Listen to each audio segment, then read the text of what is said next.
Hi hello ನಮಸ್ಕಾರ. ನಾನು ನಿಮ್ಮ ಮನೆ ಮಗಳು ಕನ್ನಡತಿ ಮಾತಾಡ್ತಾ ಇರೋದು. ಎಲ್ಲರೂ ಹೇಗಿದ್ದೀರಾ? ಐ ಹೋಪ್ ಎಲ್ಲರೂ ಚೆನ್ನಾಗಿದ್ದೀರಂತ ಭಾವಿಸ್ತಾ ಈ ವಿಡಿಯೋದೊಳಗಡೆ ಹೋಗೋಣ ಬನ್ನಿ. ಇದು ಶನಿವಾರದ ವ್ಲಾಗ್ ಆಗಿರುತ್ತೆ. ಹಾಗೆ ಬಾಗಿಲು ತೊಳೆದು ರಂಗೋಲಿ ಬಿಡಿಸಿ ನಾನು ಹೊರಟಿದ್ದು ದೇವಸ್ಥಾನಕ್ಕೆ. ಯಾವ ದೇವಸ್ಥಾನಕ್ಕೆ ಅಂತ ಹೇಳಿದರೆ ನಮ್ಮ ಮನೆ ಹತ್ತಿರ ಇರುವಂಥ ಒಂದು ಆಂಜನೇಯ ಟೆಂಪಲ್ಗೆ ಹೋಗಬೇಕು ಅಂತ ಅನ್ನಿಸ್ತು. ಹಾಗೆ ದೇವಸ್ಥಾನ ಕಡೆಗೆ ಹೊರಟೆ. ಹೂವು ಏನೂ ತೊಗೊಂಡೋಗಿರಲಿಲ್ಲ. ಹಾಗೆ ದೇವಸ್ಥಾನದ ಹತ್ರನೇ ಹೋಗಿ ತೊಗೊಳ್ಳೋಣ ಅಂದ್ಬಿಟ್ಟು ಹೋದೆ. ಹೂವು ಅಂತ ನೋಡೋಕ್ಕೆ ಸಿಕ್ಕಾಪಟ್ಟೆ ಫ್ರೆಶ್ ಆಗಿತ್ತು, ಸಖತ್ತಾಗಿತ್ತು. ನೋಡೋಕ್ಕಂತೂ ಹೂವು ನೋಡ್ತಾಯಿದ್ರೆ ನನಗೇನೋ ಒಂಥರ ಹೂವು ನೋಡೋಕ್ಕೆ ತುಂಬ ಖುಷಿ. ಆದರೆ ರೇಟ್ ಮಾತ್ರ ಸಿಕ್ಕಾಪಟ್ಟೆ ಹೇಳ್ತಾಯಿದ್ರು. 50 ರೂಪಾಯಿ ಹೇಳಿದ್ರು ಮೊಳ. ಹೂವು ತುಂಬ ಚೆನ್ನಾಗಿತ್ತು. ಹಾಗೆ ನಾವು ದೇವರಿಗೆ ಅಂತೇಳ್ಬಿಟ್ಟು ತುಳಸಿ ಹಾರ ತಗೊಂಡ್ವಿ. ತುಳಸಿ ಹಾರ ತಗೊಂಡು ಸ್ವಲ್ಪ ಬಿಡಿ ಹೂವು ಕೂಡ ಹಾಕಿಸ್ಕೊಂಡ್ವಿ. ಆದರೆ ಹೂವು ಮತ್ತು ಸಖತ್ತಾಗಿ ಫ್ರೆಶ್ ಆಗಿ ನೋಡೋಕ್ಕೆ ತುಂಬ ಮುದ್ದಾಗಿ ಕಾಣಿಸ್ತಾ ಇತ್ತು. ನನಗಂತೂ ಹೂವುಗಳನ್ನ ನೋಡೋಕ್ಕೆ ತುಂಬ ಇಷ್ಟ. ಆದರೆ ಮುಡ್ಕೊತೀನಿ, ಆದರೆ ಅಷ್ಟೊಂದಿಲ್ಲ. ಹಾಗೆ ಹೂವು ತೊಗೊಂಡು ನಾವು ಹೊರಟಿದ್ದು ದೇವಸ್ಥಾನದ ಕಡೆಗೆ. ದೇವಸ್ಥಾನದಲ್ಲಂತೂ ಹುಣ್ಣಿಮೆ ಆಗಿರೋದ್ರಿಂದ ತುಂಬಾ ಜನ ಸೇರಿದ್ರು. ಹಾಗೆ ಬಿಸಿಲು ಕೂಡ ತುಂಬಾ ಹೊಡಿತಾಯಿತ್ತು. ಕಾಲನ್ನೆಲ್ಲ ಕಿಡಕ್ಕಾಗ್ತಾ ಇರಲಿಲ್ಲಪ್ಪ, ಅಷ್ಟೊಂದು ಬಿಸಿಲು ಹೊಡಿತಾಯಿತ್ತು. ಹಾಗೆ ನಾವು ಗಾಡಿನ ಅಲ್ಲೇ ಸೈಡಲ್ಲಿ ಪಾರ್ಕ್ ಮಾಡಿದ್ವಿ.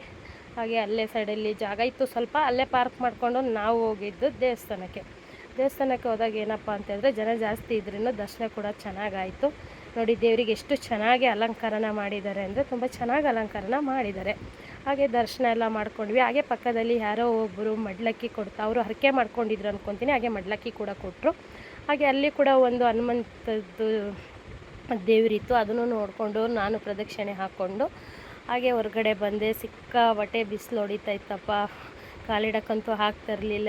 ಏನು ಬಿಸಿಲು ಅಂದರೆ ತುಂಬಾ ಬಿಸಿಲು. ಹಾಗೆ ಪ್ರಸಾದ ಕೊಟ್ಟಿದ್ರಲ್ವ, ಅದನ್ನು ಸ್ವಲ್ಪ ತಿಂದ್ಕೊಂಡು, ಪ್ರಸಾದ ಚೆನ್ನಾಗಿತ್ತು, ಪರವಾಗಿಲ್ಲ. ಅವರು ಹೆಸರು ಬೇಳೆ ಮತ್ತು ಅದೆಲ್ಲ ಕೊಟ್ಟರು. ಹಾಗೆ ಹಂಗೆ ಮುಂದೆ ಬರ್ತಾ ಒಂದು ಗೋಕುಲ ಕೆಫೆ ಗೋಕುಲ ಅಂತೇಳ್ಬಿಟ್ಟು ಒಂದು ಹೋಟೆಲ್ ಇತ್ತು. ಅಲ್ಲಿಗೆ ಹೋಗ್ಬಿಟ್ಟು ಹಾಗೆ ಇಡ್ಲಿ, ಹಾಗೆ ನಾವು ಹೊರಗಡೆ ಹೋದಾಗ ಯಾವಾಗಲೂ ನೀರನ್ನ ನಾವು ಅಲ್ಲಿ ಕುಡಿಯೋಲ್ಲ, ನಾವು ಬಾಟಲಲ್ಲೇ ತೊಗೊತೀವಿ. ಹಾಗೆ ನೀರು ಕೂಡ ತಗೊಂಡ್ವಿ.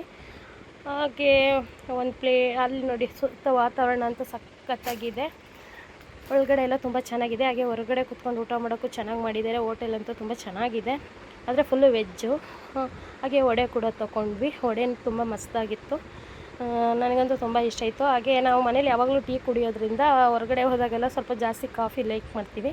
ಹಾಗೆ ಕಾಫಿ ಕೂಡ ಮಸ್ತಾಗಿತ್ತು. ಹಾಗೆ ಕಾಫಿ ಕೂಡ ಕುಡ್ಕೊಂಡು ನಾವು ಹೊರಟಿದ್ದು ಹೊಸ ರೋಡ್ ಕಡೆಗೆ.